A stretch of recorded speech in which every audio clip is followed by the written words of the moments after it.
It's late. We're deep in the heart of it now. I don't know how much water we have.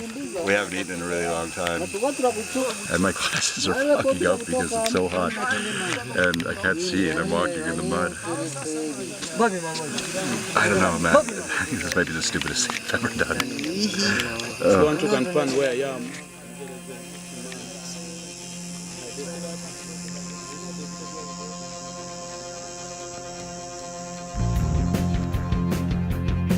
The Democratic Republic of Congo. It's one of the poorest countries in the world, and thanks to an insanely complicated mix of politics, armed conflict, and corruption, it's also one of the most underreported.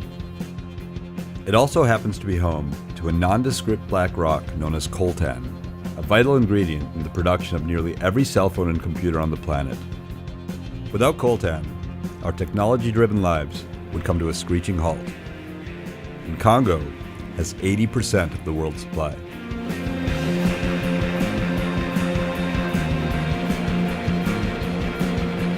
Congo also has cassiterite, gold, and a slew of other minerals that make the world go round. And you'd think that having so much of this stuff would be good for Congo, but the reality is far from the case. There's a reason they're called conflict minerals. Since the mid-1990s, armed groups have used these minerals to fund a series of fantastically complicated and horrifically violent wars. We have to kill them. We have to kill them. And as the tech boom drove up the price of these minerals, violence skyrocketed.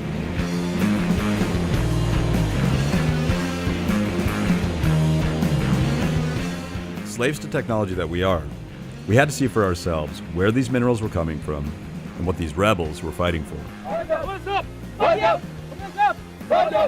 So together with my cameraman Jake and producer Jason, we hopped on a plane and flew to Congo.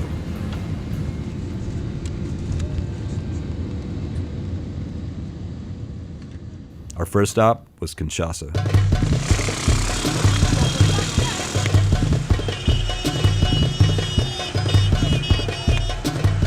To say that Congo's natural resources have been more of a curse than a blessing would be an understatement. Conrad described this place as the vilest scramble for loot that has ever disfigured the human conscience. That was written in the 1800s. Right around the time that Belgian colonists were stripping the country of its rich supply of ivory and rubber, killing nearly half the population in the process. In the 1960s, it was the United States that was after Congo's cobalt for its Cold War fighter jets, leading to its support for a dictator who renamed the country Zaire and embezzled billions of dollars.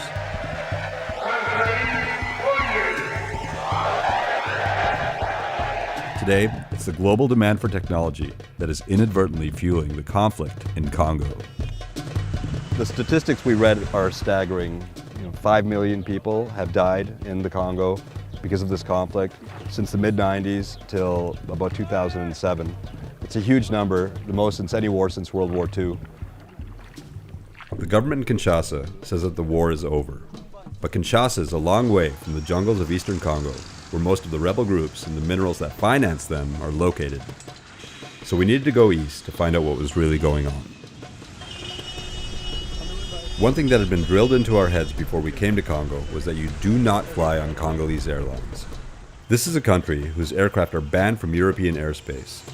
Last year, a crash that killed 20 people was the result of a crocodile escaping from a passenger's carry-on luggage. But with Goma being over 1,000 miles away, we didn't have much of a choice. And as it turned out, that flight would be the most comfortable experience of the days to come.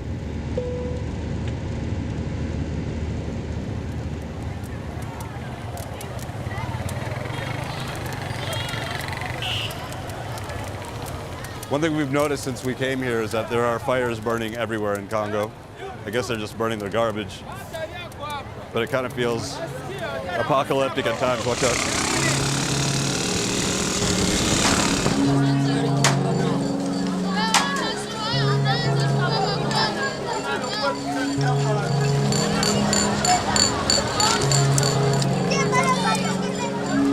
We're in Goma. It's in eastern Congo, right on the Rwandan border.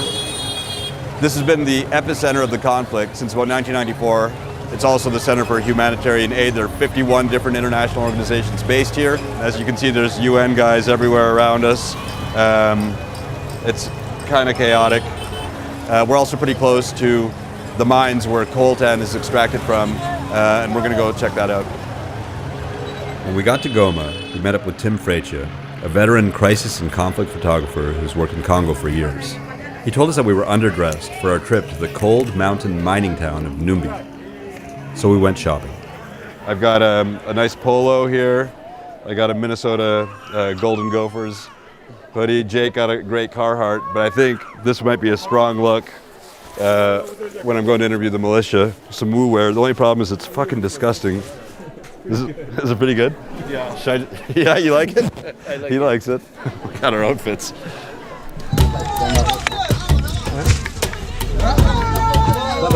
No, never not. Okay.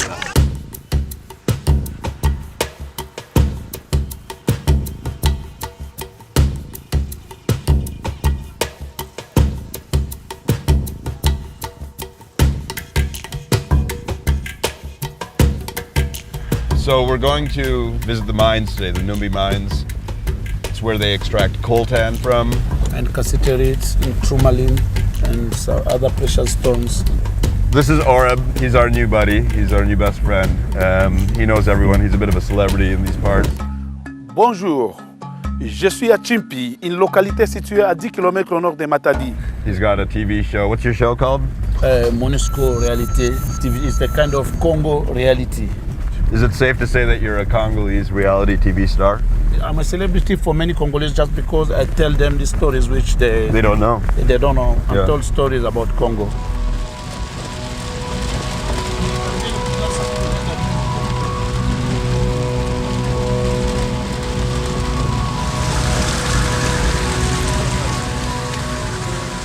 I've driven on a lot of, treacherous roads before, but this one seems to be the worst. We're still going up and up. Oh my God, I can't even look right now. This is completely fucked. Yeah, I saw vehicles which went down. Fall down the hill. Yeah, it's not a safe road. We figured that out. Despite the beauty of this place. Yeah, it's beautiful. Yeah.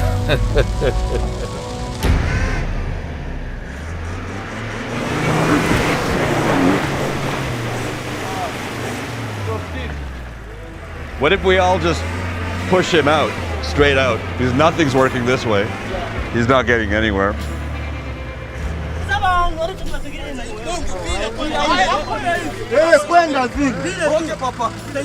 Sofa! Like, where did all these people appear from? Like, we're in the middle of nowhere. I thought you were kidding when you said hiring local labor. They just conveniently had a shovel as well. Atatoka kuna unanon. Give mingi se Bible. Like, as soon as we sank into the mud hole, the kids were all like, thumbs up, we got them. Now they're all here and they're gonna work till they get us out and they're gonna get paid.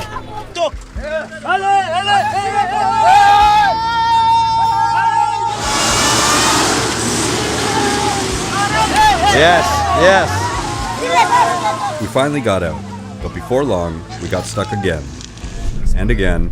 Walk? And again. Until one thing became very clear. We were not making it back to Goma anytime soon. It looks like we're probably gonna end up sleeping at the mines tonight, which is a bit odd. Can't believe connecting two Land Cruisers with seatbelts. Oh, they're saying we have to hurry because it's gonna rain again soon, and if we don't get past this patch of red earth, we're gonna be stuck sleeping here.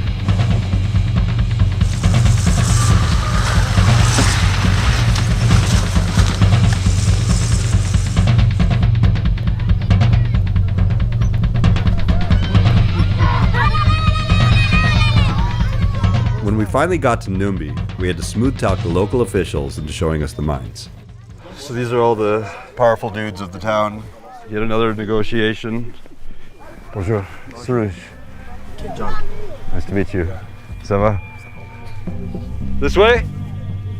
In what would become a running theme for the rest of our trip, the locals said the mines were just over there around the bend. And then we would get over there and around the bend, they were just over there and over the hill. Like a quick 2 kilometers. Holy fuck.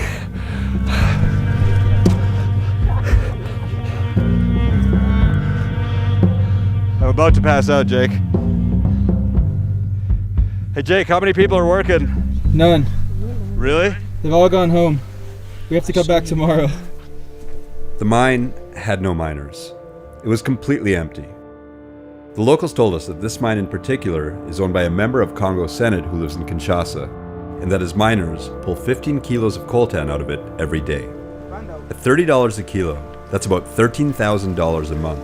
A lot of money in a country where most of the people survive on less than $1 a day. And while the senator gets the big rocks, the bottom feeders get by on what washes down the stream. So we got totally set up.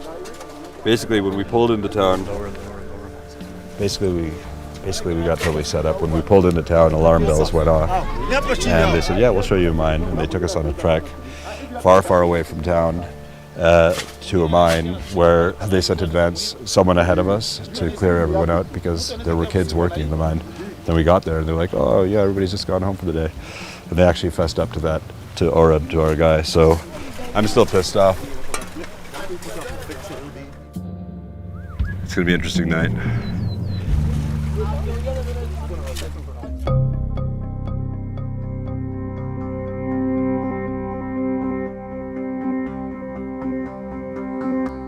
Probably about 5:30 in the morning here in the Numbi mining town. This is a town with no electricity, with no running water.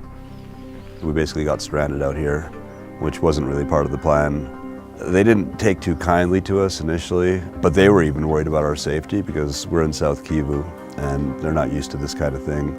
A bunch of foreigners spending a night here. They gave us this little house to stay in. Then they offered us a couple soldiers to guard us all night long. You know, yesterday we experienced them trying to keep some secrets hidden.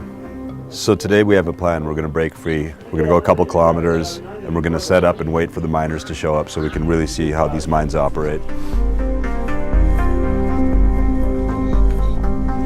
This is the main street of the Numbi mining town. It's very muddy today after raining all night. It reeks of urine. Here's my breakfast, along with 2 Advils and some kind of mega antibiotic cure-all. When anything goes wrong in Africa, you take that pill. Plugs up your ass, reduces fever. Well, so much for getting a head start on everyone.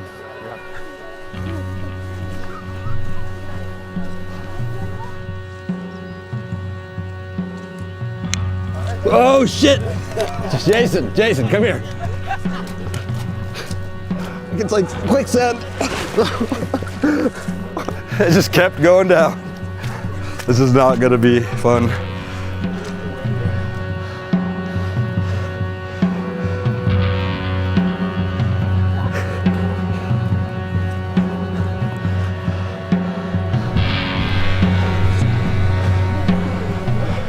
This is the main Numbi mine. Just got here. These houses are all miners who work right here.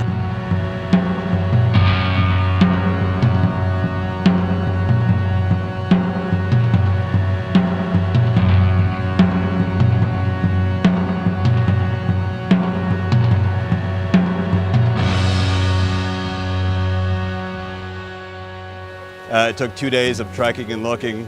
We're finally here in the heart of the mine.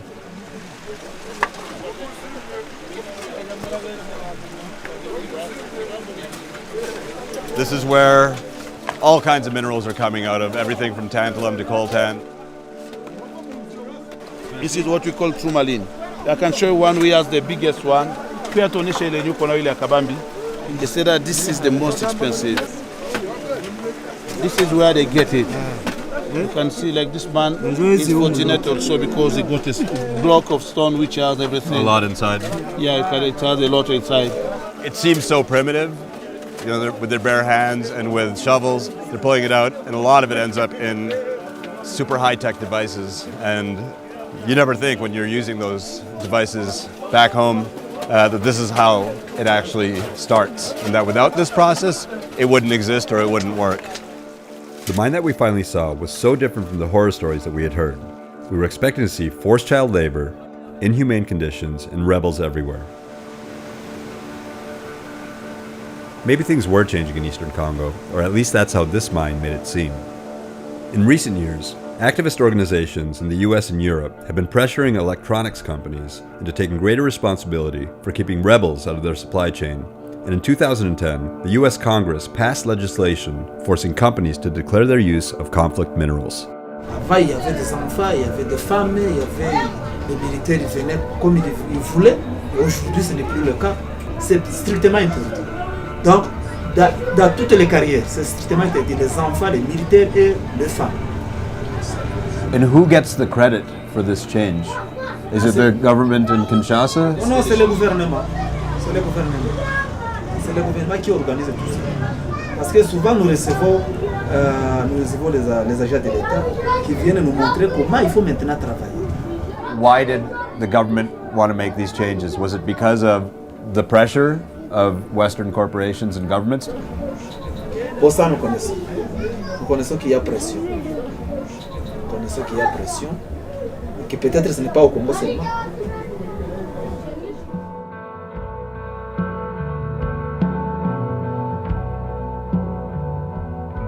Things seemed so peaceful that it was hard to imagine that there was ever a war here. Everything that we've been walking on during the second Congolese war, this was just like a battlefield. The mine was an almost picture-perfect symbol of progress, but I couldn't help but wonder how long it would be before a bunch of guys showed up with guns and screwed it all up.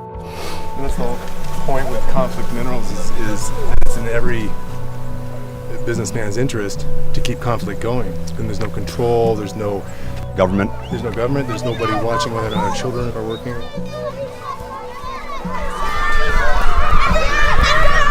Our last stop in Numbi was the coltan storage facility. And not surprisingly, it was the nicest building in town.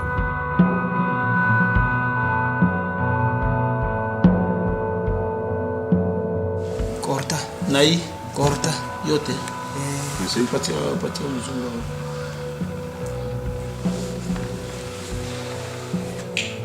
Wow. This is coltan. This is what it's all about. 80% of the world's supply comes from here in Congo. Thank you, Congo, for providing this for us. And that's castrate.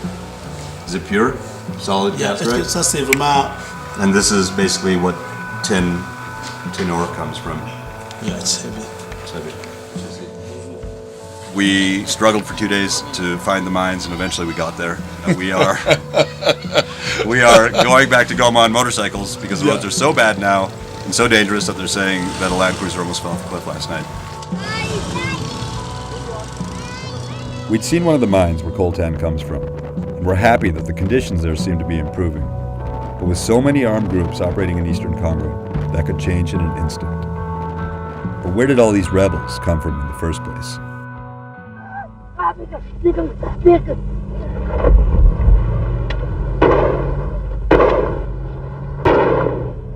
Most people know about the Rwandan genocide, Hutus killing Tutsis, but few understand how it led to a war in neighboring Congo. Here's a short version. Millions of Rwandan refugees streaming across the border. Among them, many of the Hutu soldiers involved in the genocide. Soldiers that the new Tutsi leadership in Rwanda wanted dead. Before long, eastern Congo became home to a litany of armed militias supported by foreign countries.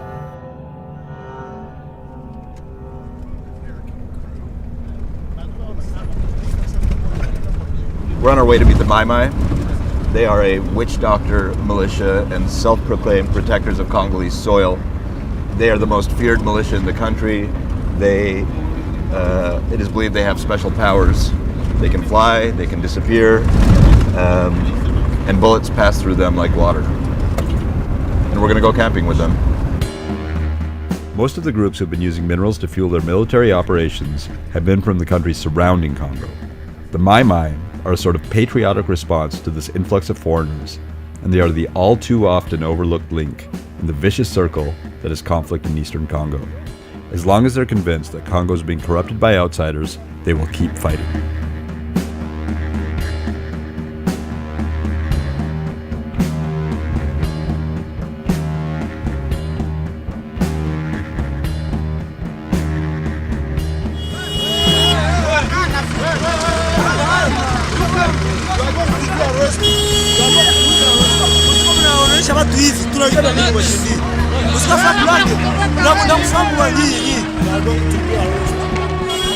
So we left Goma 3 hours ago, and on our drive here, again, beautiful Eastern Congo is stunning.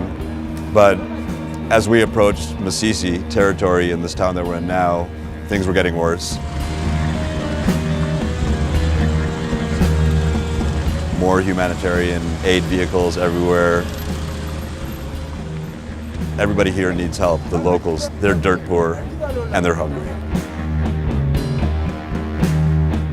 Horeb is going to talk to people, to sort shit out, make sure we don't get in any trouble as we proceed. The Mai Mai agreed to, let us into their world, which we're really excited to see. This is the second time people thought I was Chuck Norris. I didn't even have a headband on.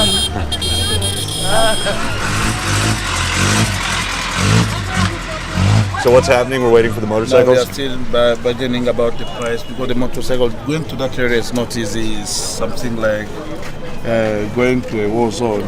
People here think that last time when they went there, they've been beaten by my mind when they took some people there. Then they are asking also guarantee that if when they spend night there, if we shall ensure that nobody will beat them and nobody will traumatize them. The further we got from Masisi, the reality of the situation we were heading into began to sink in. The various rebel groups that still occupy much of the bush are packs of battle-hardened, murderous thugs, whose names have become synonymous with the word rape. La guerre, on peut constater ici, nous sommes à Ville. Nous ici à Ville, nous pouvons dire que la guerre est terminée. Mais dans les faits forts, la guerre continue, puisqu'il y a des milices. Chaque mois, nous enregistrons 500 à environ 700 cas mensuellement de cas de violence sexuelle, là où nous intervenons dans le Nord Kivu. And the most notorious rebel group operating in Congo today is the FDLR, a Hutu power group tied to the perpetrators of the Rwandan genocide.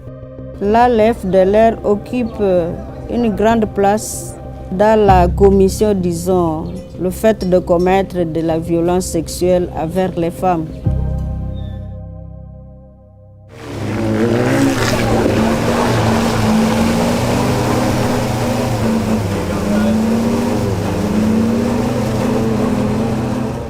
So this is where the road ends.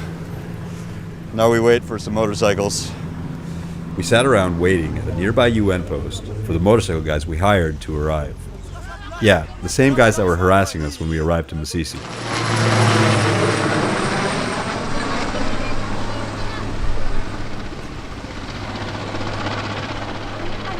We got 6 kilometers from the point where the road ends for the car, and we're waiting for the motorcycles. Our motorcycles aren't coming, or they're not here yet. And this is the UN base in the area. We had to register with them, which kind of makes me a bit nervous. They say it's just a formality in case something happens. The Congolese government doesn't really have any jurisdiction where we're going. So you turn the phone on for 15 minutes. Only. Okay. That is only for you. In the evening and in the morning, 6 and 6. Only once. 15 minutes. In 24 hours. Okay, I understand. Thank you. Thank you. We are not using this one. Right. We have already said. Right. We are specially open for you. Okay. For 15 minutes. If you have some next, you can do. Okay, thank you. And then we were standing there and I just thought, we should just ask them if we can sleep here. Because I don't like the idea of if our motorcycle guys show up, we go 6 kilometers with them, and then it's going to get dark, it's going to rain, and we're going to be wandering through the Congolese jungle with, in the dark, trying to find the Mai Mai. Sounds a bit sketchy to me. Just as I was getting comfortable, the motorcycle guys arrived, and we were off, racing to get to the Mai Mai camp before dark.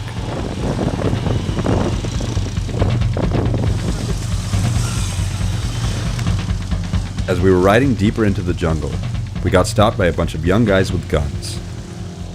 We'd been told that the Congolese military, the FARDC, were a little rough around the edges, but there was something about these guys that made us nervous.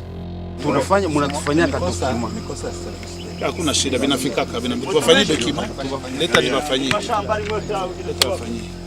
I want to write to them something so that they let us go.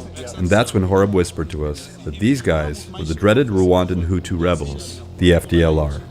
Basically, the last people in the world we wanted to run into. I knew that these people we met on the way, the Rwandans, and not Mai Mai, just because they are speaking in Rwanda, and this is what the Mai Mai don't do. Chie tulikatala kwa wale watu wanasemeka bongo kumbali. Nafona kiona ongea na mke ndio anakuambia kwa. Ndio maana turahisishia watu kama tunani kabisa. Mnapita. Nakwambia wewe ukataka ndio Ungituambia ona vile wanafanya. Ungituambia twende kwa kolonel ndio tukumjie. Na mko mnapita. This is what people know about the FDLR. And if you don't collaborate also, you can pay your life.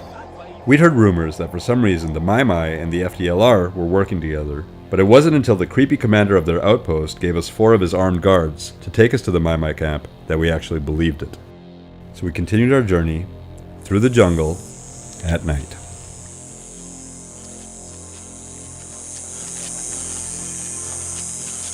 Can you see anything? I don't know how far we are from the final destination, the Mai Mai camp, but it's late. We're deep in the heart of it now. I don't know, man. I think this might be the stupidest thing I've ever done. to confirm where I am and get a good man. How far are we?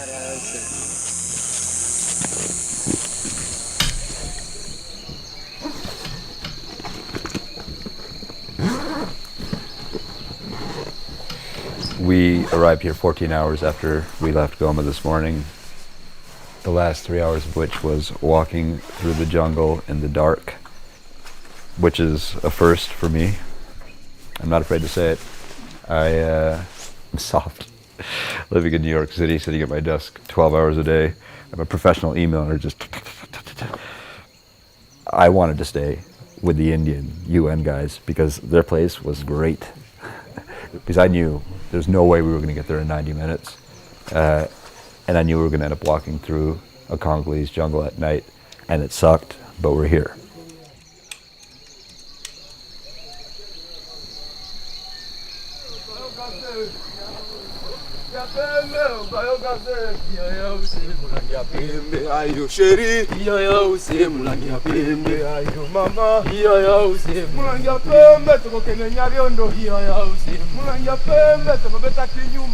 We're in the Mai Mai camp right now. We are way off the grid, deep in the bush. We're so far out here that the UN jurisdiction ended, and then the Congolese government troops, the FARDC, their jurisdiction ended. We encountered some Rwandan rebels going through that area, and after that, it's just bush. But hopefully we're going to meet the general now. We want to interview him and get an understanding of why they're the most political and feared militia in this country. It would be great if we could see the special powers that they have. I want to see them turn themselves into animals. I think that'd be pretty cool. All right. I need ammonium.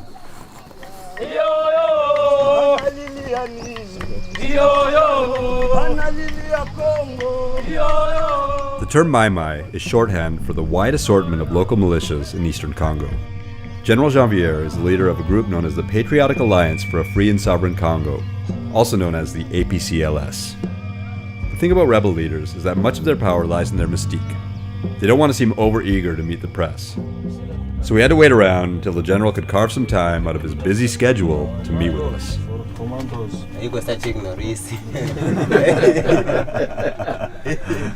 In the meantime, we hung out with some of his soldiers.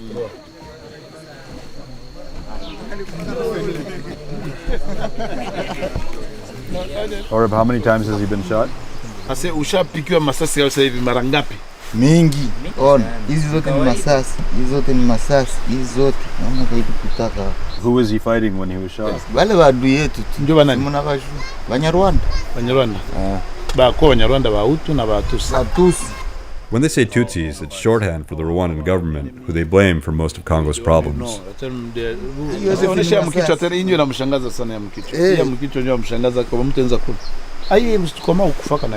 Siwezi. Ile ishakuwa chakula. Does he have a name, the dog? Bobby. Bobby. They said that Bobby has also contributed to many fighting. Really? But he looks so nice. He just winked at me.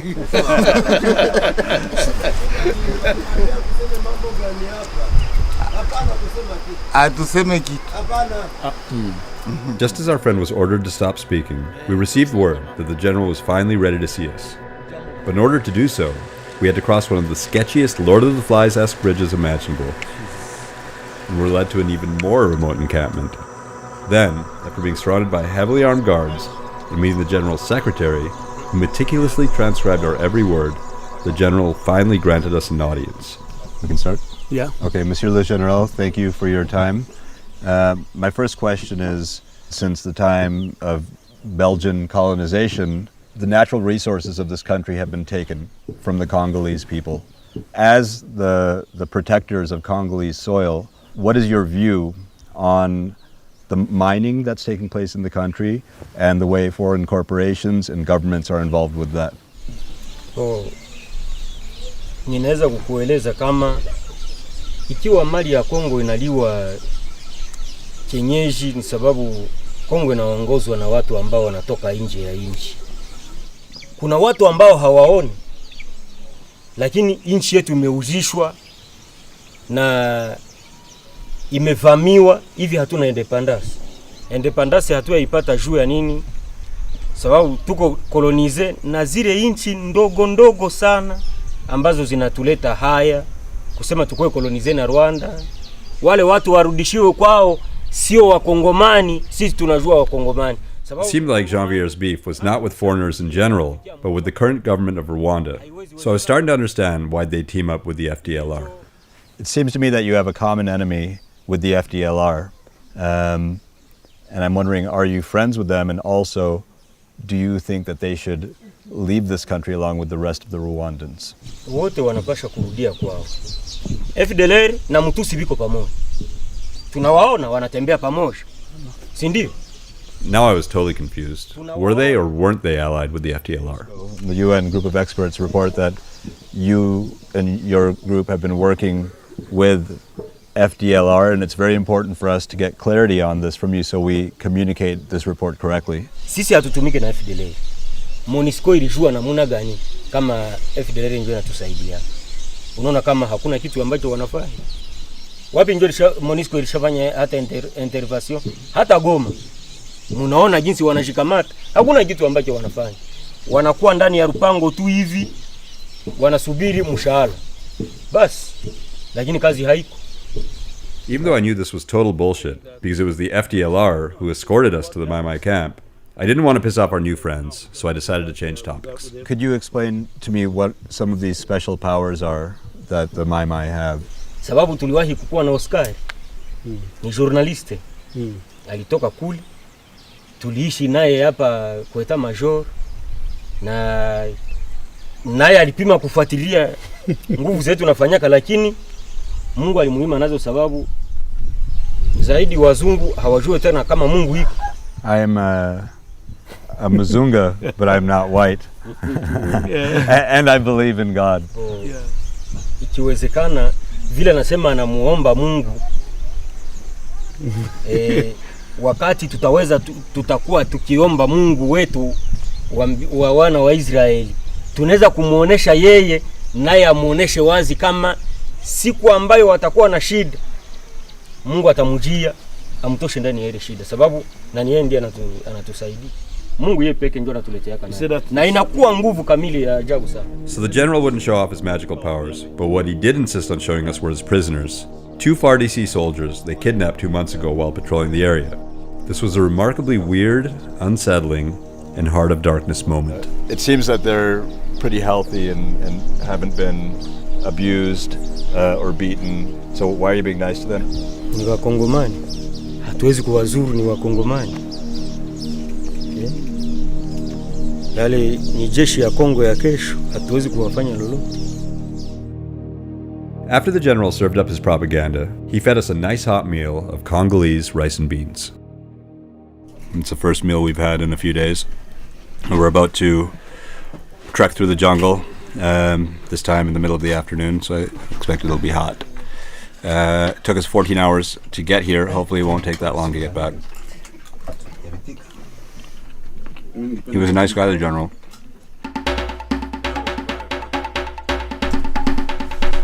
On our trek back, we managed to piss off the creepy FDLR commander. Punde si punde mtaingizana ile eneo unasema eti wameharibisha tena wamefanya hivi, ile mambo sipendi kwesi. Got extorted by our motorcycle guys. What happened? Oh, they're holding out for like a whole lot more money. The UN guys are getting involved. And had our lives threatened by a bunch of locals drunk on 12% beer. But the strangest part of it all was that by this point, after just 1 week in the Congo, all this lunacy seemed completely normal.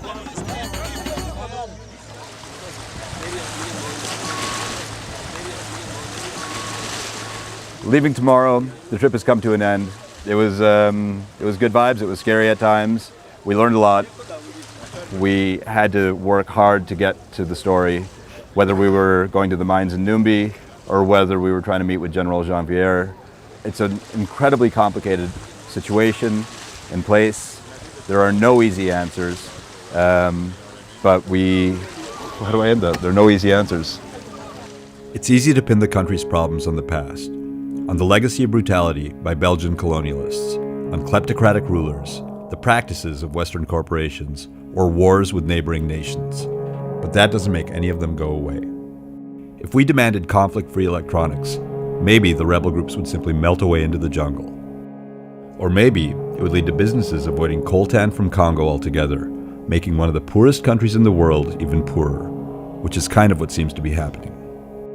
Congo is one of the most underreported stories in the world, and now we understand why. It's so insanely complicated that it's hard to know where to start. We did, however, see some signs of hope and progress, but it's a fragile progress, in a place where anyone with a gun and an agenda can basically have his own little kingdom. So until the government in Kinshasa takes control of its territory and ensures that its army is the only one operating in the jungle, Congo will continue to be a war zone. And instead of being a blessing, the minerals that fuel this conflict will continue to be a curse.